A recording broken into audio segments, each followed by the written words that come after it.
ఒక కుటుంబం ఈరోజు బ్రతికుంది అంటే ఆ దేవుడి ఆశీస్సులతోటే బ్రతికుందేమో అనిపించేటువంటి పరిస్థితుల్లో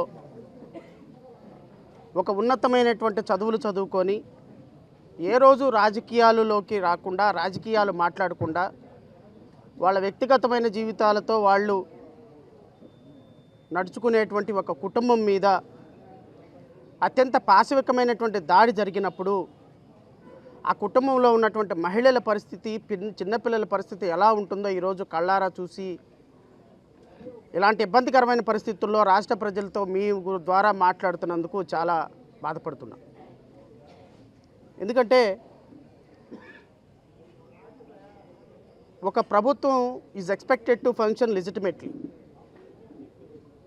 ఒక ప్రభుత్వం ఎవరైనా పౌరులు తప్పు చేస్తే, పౌరులు ఎవరైనా అసాంఘిక కార్యక్రమాలకి ఊతమిచ్చేటట్టు పనిచేస్తే వాళ్ళని నిలువరించాల్సింది, వాళ్ళ తప్పులని దోషులుగా ముందు నిలబెట్టాల్సింది ప్రభుత్వంలో పనిచేసే పోలీసులు. కానీ ఈరోజు రాష్ట్ర ప్రభుత్వంలో పనిచేస్తున్న పోలీసులు, రాష్ట్ర ప్రభుత్వాలను నడిపిస్తున్నటువంటి ఎమ్మెల్యేలే ఒక రౌడీల్లాగా, గోండాల్లాగా ప్రవర్తించి ప్రజాస్వామ్యాన్ని, చట్టాన్ని తమ చేతుల్లోకి తీసుకోవటం, ఒక తల్లి కళ్ళల్లో, ఒక చిన్న పిల్ల కళ్ళల్లో బాధను చూసి ఈరోజు మరొకసారి నివ్వెరపోవాల్సిన పరిస్థితి ఉంది. ఒక అసెంబ్లీలో ఒక తప్పు మాట మాట్లాడితే భువనేశ్వరి గారి గురించి, గౌరవనీయులైనటువంటి ముఖ్యమంత్రి సతీమణి గారి గురించి ఆ రోజున మీ రాజకీయాలలో లేని ఒక మహిళ గురించి మాట్లాడటం తప్పు అని ఖండించి ఊరు వాడలా చేసినటువంటి పోరాటానికి మద్దతు ఇచ్చినటువంటి వ్యక్తిగా, పార్టీగా ఒక ముఖ్యమంత్రిని డాక్టర్ సుధాకర్ రావు అనేటువంటి ఒక వ్యక్తి ఒక తప్పు మాట మాట్లాడితే అతన్ని రోడ్డు మీద పోలీసులు ప్రవర్తించిన విధానానికి వ్యతిరేకంగా 6 సంవత్సరాల పాటు నాతో పాటు కలిసి మీరు చేసినటువంటి పోరాటాన్ని మరొకసారి ఉదాహరణగా తీసుకొని ఒక ముఖ్యమంత్రి గారిని నోరు జారి ఒక మాట అంటే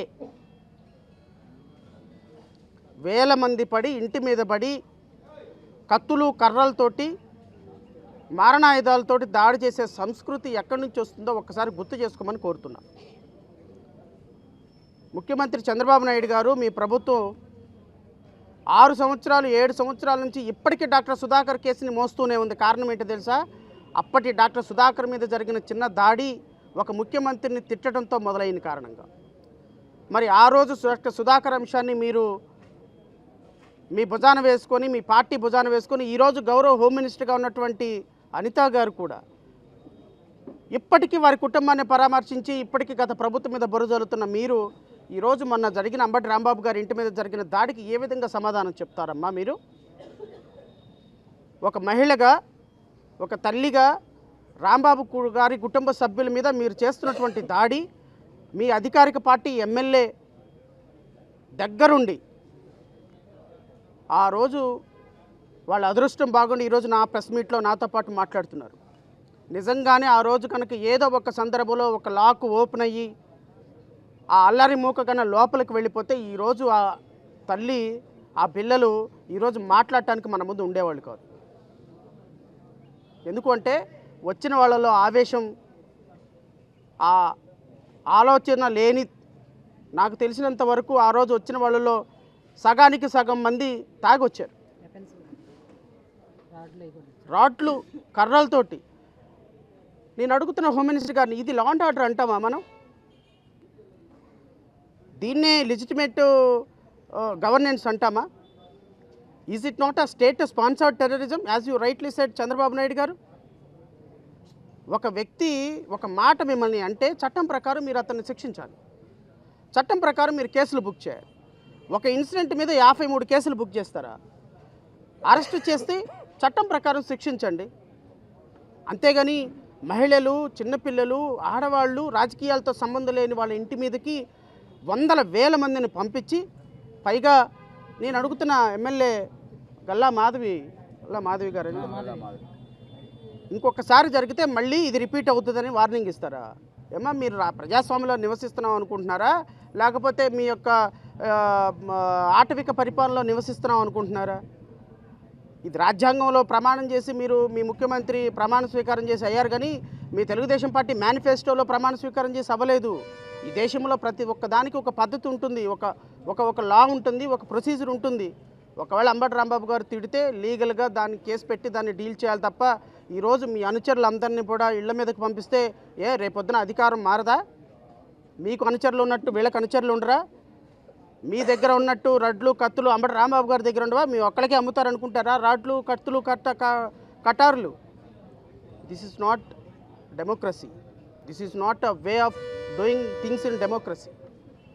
ఈరోజు ఒక రాష్ట్రంలో అంత ఆటవిక పరిపాలన జరుగుతుంది. ఒక మహిళ, ఒక చిన్నపిల్లలు ఈరోజు ప్రాణభీతితోటి ఇంకా ఆ రోజు జరిగిన ఇన్సిడెంట్ని ఇంకా మర్చిపోలేని పరిస్థితుల్లో ఈ కుటుంబం ఉన్న సందర్భంలో ఖచ్చితంగా మాలాంటి వాళ్ళ మద్దతుగా నిలబడాల్సిన సందర్భం ఉంది. సమాజం మొత్తం నిలబడాల్సిన సందర్భం ఉంది. పార్టీలకు అతీతంగా అంబటి రాంబాబు గారు ఒక న్యాయవాది. ఒక న్యాయవాది, ఒక మాజీ మంత్రి ఇంటికి మీదకి వచ్చి ఈ విధంగా దాడి చేసి రక్షణ లేకుండా చేస్తే మా పోటోళ్ళ పరిస్థితి ఏంటి? రేపొద్దున మా ఇంట్లో పిల్లల పరిస్థితి ఏంటి?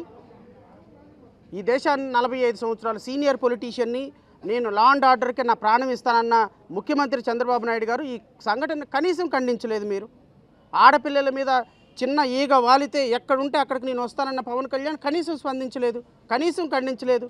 ఈ రాష్ట్రానికి మహిళా హోమ్ మినిస్టర్గా ఉన్నటువంటి ఒక మహిళ, ఇదిగో ఈ మహిళ ప్రతిరోజు ప్రెస్ మీట్లో వాళ్ళకి జరిగిన అన్యాయం పెడితే అమ్మ జరిగింది తప్పు, క్షమాపణ అని ఒక్క మాట మీరు మాట్లాడలేదు. మళ్ళీ మీరు ప్రజల ముందుకు వచ్చి అబద్ధాలు, కళ్ళార్పకుండా అబద్ధాలు. మా ప్రభుత్వంలో లా అండ్ ఆర్డర్ అద్భుతంగా ఉంది. ఇదేనమ్మా లా అండ్ ఆర్డర్ మీ ప్రభుత్వంలో? ఈ అంశాన్ని రాజకీయం చేసి ఊరు వాడ ఫ్లెక్సీలు వేసి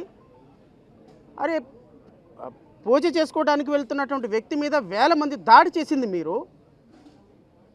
విచక్షణారహితంగా బూతులు మాట్లాడింది మీరు. ఆ వయసులో ఉన్నటువంటి ఒక వ్యక్తి మీద మీరు ఇబ్బందికరమైన పరిస్థితుల్లో వేల మంది దాడి చేసి పోలీసులతో దాడి చేయించి నిమ్మకు నీరెత్తినట్టు పోలీసులు మాకేం సంబంధం లేనట్టు అధికార పార్టీ యొక్క యంత్రాంగాన్ని, అధికార పార్టీ యొక్క ఆలోచనల్ని పూర్తి స్థాయిలో అమలుపరిచి మీరు ఈ రాష్ట్రంలో పోలీసులు ఏం సందేశం ఇద్దామనుకుంటున్నారండి? ఒక ప్రజలకు రక్షణ కల్పించాల్సిన పోలీసులు ఈరోజు ఎమ్మెల్యే మాటలని, ముఖ్యమంత్రి మాటలని ఒక మంత్రి ఇంటి మీదకి పంపించి ఒక మంత్రి ఇంట్లో పిల్లల్ని, పెద్దల్ని, ఆడపిల్లల్ని చంపించే ప్రయత్నం చేస్తే రేపొద్దున ఈ రాష్ట్ర ప్రజలకు మీరు ఏం సమాధానం చెప్తారు? నేను రాష్ట్రంలో ఉన్న ప్రతి ఒక్కరిని కూడా ఇలాంటి అంశాలు, ఇలాంటి దుర్ఘటనలు, ఇలాంటి సంఘటనలు ప్రజాస్వామ్యానికి మంచిది కాదు. ఈ సంఘటనని పూర్తిగా రాజకీయాలకు అతీతంగా మా పార్టీ ఖండిస్తుంది. భవిష్యత్తులో ఇలాంటి సంఘటనలు పునరావృతం కాకుండా రాష్ట్ర ప్రభుత్వానికి ఖచ్చితంగా ఇది ఒక గట్టి చెంపదెబ్బ కావాలి. రాష్ట్ర ప్రజలందరూ ఆలోచించండి. ఈరోజు చెప్పేవేమో శ్రీరంగ నీతులు, చేసేదేమో ఇట్లాంటి ఎదవ పనులు. రాష్ట్రంలోకి అధికారంలో రాకముందేమో ఈ రాష్ట్రంలో ఎక్కడైనా లా అండ్ ఆర్డర్ మేము చేస్తామని చెప్పి ఈరోజు మహిళల్ని ఈ విధంగా వేధిస్తున్నారు.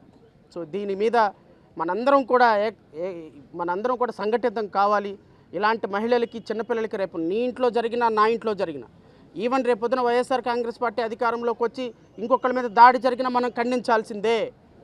ఇది పార్టీలకు సంబంధించిన అంశం కాదు, ఒక వ్యక్తుల యొక్క స్వేచ్ఛకి సంబంధించిన అంశం, మన ఇంట్లో ఉన్న మహిళలకు సంబంధించిన రక్షణకు సంబంధించిన అంశం. సో కాబట్టి రాష్ట్ర ప్రజలందరూ ఒక్కసారి గమనించండి. ఇలాంటి తప్పులు చేసేటువంటి ఎమ్మెల్యేలని ఇంటికి పంపించాలి.